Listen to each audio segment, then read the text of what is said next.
लोकसभा चुनाव के लिए यूपी में कांग्रेस का समाजवादी पार्टी के साथ गठबंधन तय हो गया है।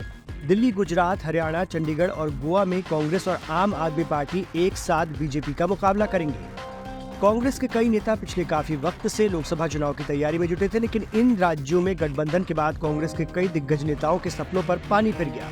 कई बड़े नेता गठबंधन से नाराज बताए जा रहे हैं। गठबंधन के कारण यूपी में कई ऐसी सीटें समाजवादी पार्टी के खाते में चली गईं, जहां से कांग्रेस पूर्व में चुनाव लड़ती रही है। गुजरात में भरूच सीट आप के खाते में चली गई।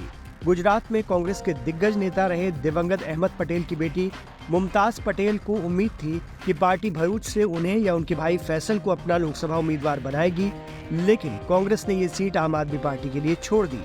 भरूच अहमद पटेल की पारंपरिक सीट रही है। वो यहाँ से 3 बार लोकसभा के सांसद रहे।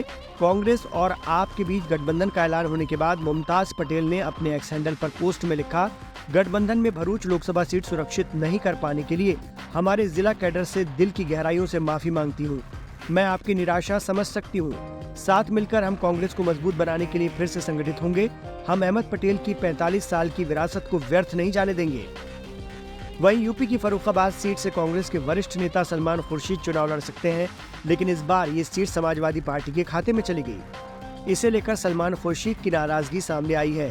खुर्शीद फर्रुखाबाद से 1991 और 2009 में लोकसभा चुनाव जीत चुके हैं। उन्हें 2014 और 19 के चुनाव में इस सीट पर हार का सामना करना पड़ा था। इसी तरह यूपी की लखीमपुर खीरी लोकसभा सीट से कांग्रेस के रवि वर्मा अपनी बेटी पूर्वी वर्मा को टिकट मिलने की उम्मीद लगाए बैठे थे, लेकिन गठबंधन के तहत ये सीट समाजवादी पार्टी के खाते में चली गई। बीएसपी छोड़कर कांग्रेस में आए पूर्व मंत्री नकुल दुबे सीतापुर और लखनऊ सीटों में से किसी एक पर टिकट की आस लगाए बैठे थे। लखनऊ सीट समाजवादी पार्टी के पास चली गई है। वहीं सीतापुर से कांग्रेस पूर्व विधायक राकेश राठौड़ को उतारने की तैयारी में है।